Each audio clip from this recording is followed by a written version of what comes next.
Oscar-winning actress Jennifer Hudson is back in a brand new film called Respect. She's playing the Queen of Soul herself, Aretha Franklin. I'm going to let you know what I thought about this movie, and if this is one you should be going out seeing in the theaters right after this.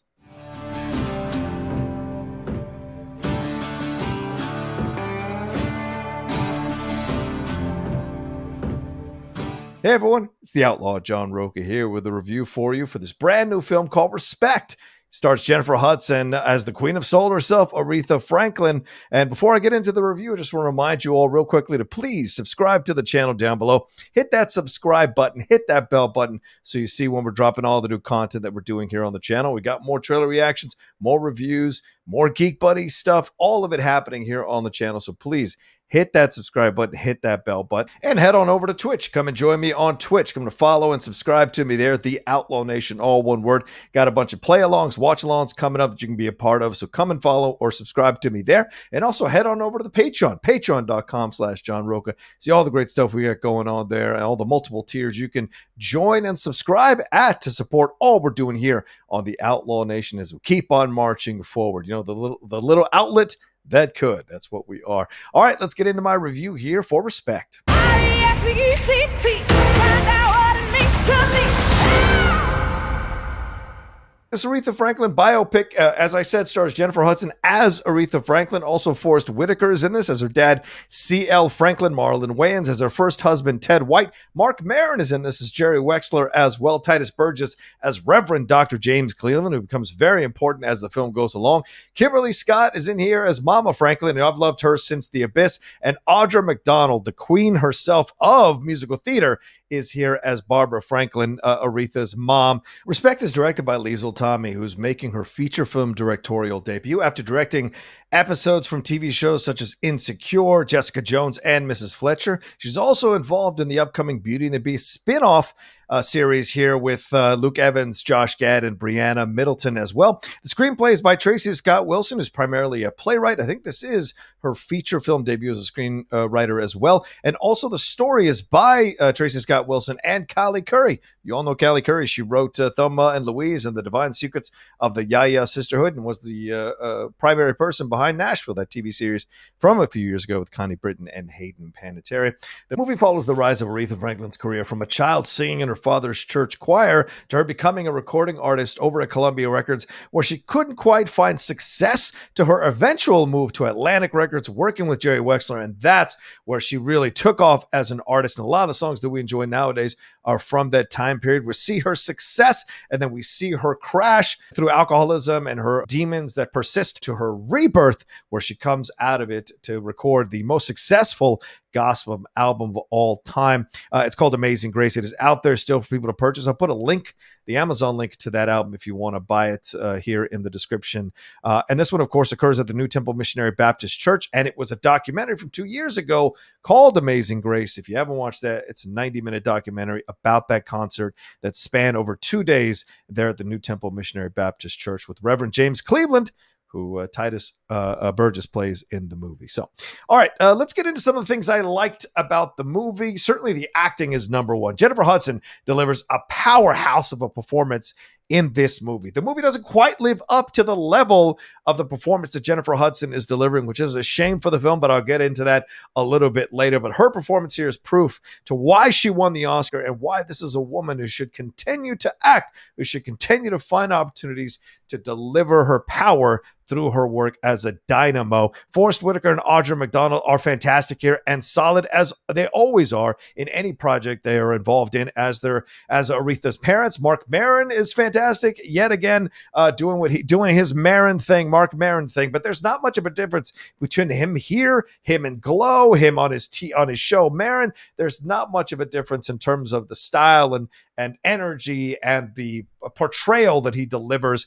This one's just a little more energetic than you've seen before. But Marlon Wayans here deserves an incredible amount of credit and all the plaudits you can give him. I've never seen him play a role like this, and he brings an initially quiet confidence to the role of Ted White when he's being defiant to Aretha's father, when he's expressing his love for Aretha and what her voice does to him, and then eventually becomes this jealous, loud, raging ball of fire and anger and sadly physical abuse towards Aretha Franklin. I think the writing sometimes lets Marlon Wayans down with how they have him turn from a caring lover to an angry, jealous husband and violent husband later on. But that's not on him. He delivers what's needed every time in every one of the scenes that he's in, and he's jaw-droppingly good in this movie. He adjusts his voice. It really is a Marlon Wayans I don't think any of us have seen before, but we've glimpsed his talent in previous films like Requiem for a Dream. But this is where I hope people who are casting directors see what Marlon can do here and start to offer him some deeper, more complex roles for him to really showcase what he can do as an actor. Also, there are 2 or 3 musical numbers or scenes of musical numbers that will bring chills to your spine. I mean, the creation of the remake of Respect, which happens at around 3 a.m. with her and her sisters. I think there's been clips of it in the trailer. That will make you smile, tap your feet, really get into it. Remember how much you loved hearing Respect the first time you heard it. It's really good. And her coming up with I Never Loved a Man, which is a critical moment in the movie when she's moving from Columbia Records to Atlantic Records. Jerry Wexler hires this all-white session band down in the South. She has to go down in the South with her husband, and she connects with them and creates this song, and they follow her lead. And so that's such a great moment to hear her. And then hearing Jennifer Hudson sing that song, just absolutely, like I said, chills. Also, there's a scene where she records You Make Me Feel Like a Natural Woman at a critical moment in the movie. And that's the moment that she fully becomes Aretha Franklin, in my opinion, as a performer and as an actress in both formats. She's able to convey Aretha's sentiment and feeling about what is going on in that song and what is going on in her life and what is going on at that moment when she's making a very strong decision about how to move forward in a way to reclaim the power in her life. It's an incredible moment, and Jennifer Hudson deserves all the love in the world for being able to nail that so powerfully, so strongly, and make you forget that you're watching Jennifer Hudson playing Aretha Franklin, and you kind of just accept that this is Aretha Franklin on the screen. It's a fantastic sequence in the movie. Also, I like Liesl Tommy's direction overall. Even if I feel the movie doesn't 100% land or work for me, she has a confidence in how she moves the story along. It's a big story to tell, and the way she sits in certain sections of the movie and lets you breathe in the air, or the music, the clothes, all of that, it's really stellar to witness for sure.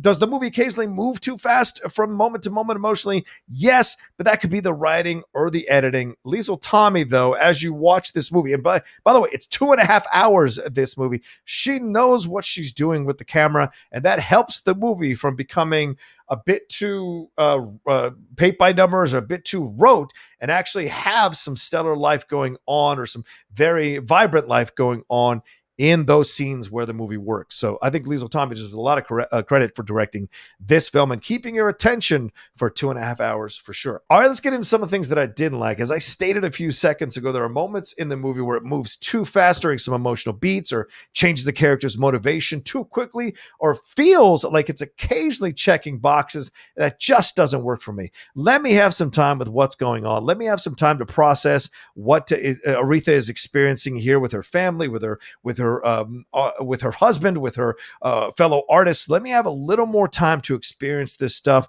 so I can download it and then attach it to Jennifer Hudson's performance as I'm watching the movie and as it goes along. That helps you connect to her emotional journey. And I think they kind of speed through some things or make some abrupt character changes that I think just kind of jar you a little bit, rather than help you organically go through the process. And I think that lets the movie down.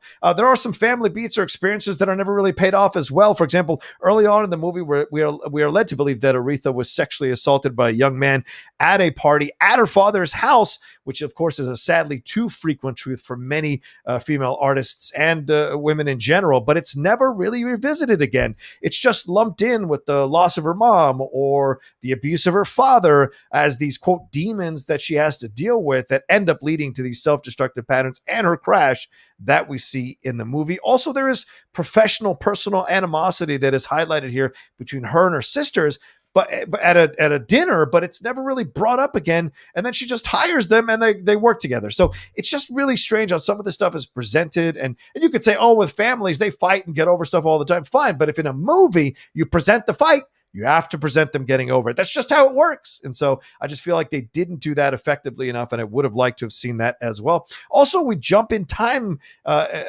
some points in the movie. Like, she has kids all of a sudden when she jumps from being a young girl rather, singing in her father's choir to where she becomes a recording artist. When she comes home, all of a sudden in the movie, she has kids, and we don't know who the father is. We don't know how this all happened. And so it's just kind of weird how we're presented with this stuff, asked to accept it, and then pushed along in the movie. I think there could have been more to that for sure.